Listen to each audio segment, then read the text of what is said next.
Subscribe करें खबर plus 18 को और प्रेस करें इस बेल को। खबरों के लिए बने रहें। हालांकि राजनीतिक प्रश्न है, लेकिन जो कुछ भी वायुमंडल है उसमें चारों ओर राष्ट्रवाद की लहर दिखाई देती है, राम लहर दिखाई देती है। तो मुझे लगता है कि चुनाव में इन सब बातों का असर होगा और लोग अभी 10 वर्षों में जिस तरह से देश का नाम विश्व में ऊंचा हुआ है, गरीबों के कल्याण की काफ़ी योजनाएं नीचे तक पहुंची हैं, तो मुझे लगता है उसका लाभ उस पार्टी को ज़रूर मिलेगा। उत्तराखंड सरकार ने यूसीसी लागू किया।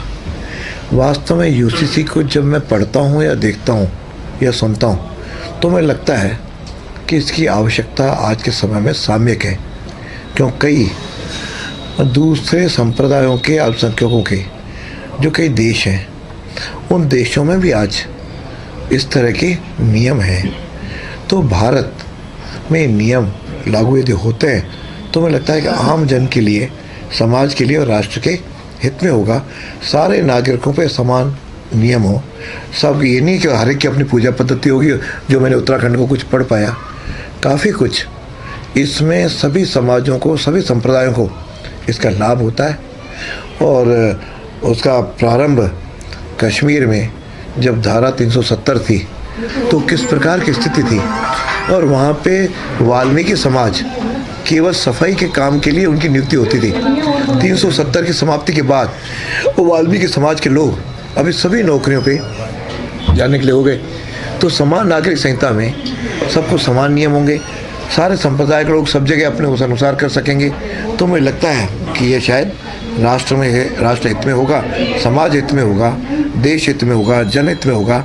लेकिन कैसे लागू हो और कब लागू हो, ये सरकारों का काम है। शिक्षा मंत्री रहते हुए मेरी स्पष्ट धारणा थी कि हम पाठ्यक्रम वो पढ़ाएं जो राष्ट्र हित में हो, जो अपनी संस्कृति पे गौरव की अनुभूति कराने वाली शिक्षा हो। इस नाते मुझे आज भी सुखद अनुभूति है कि मैं अकबर महान के पाठ को हटा करके मैंने महाराणा प्रताप के पाठ को जोड़ा, 200 से अधिक वीर और वीरांगनाओं के पाठ जोड़े। जहाँ तक धर्मांतरण का प्रश्न है, धर्मांतरण अनैतिक भी है, असंवैधानिक भी है और गैर कानूनी भी है। हर एक को अपनी पूजा पद्धति पालन करने का पूरा लोकतंत्र में और संविधान ने पूरा उसका अवसर दिया है, अधिकार दिया है।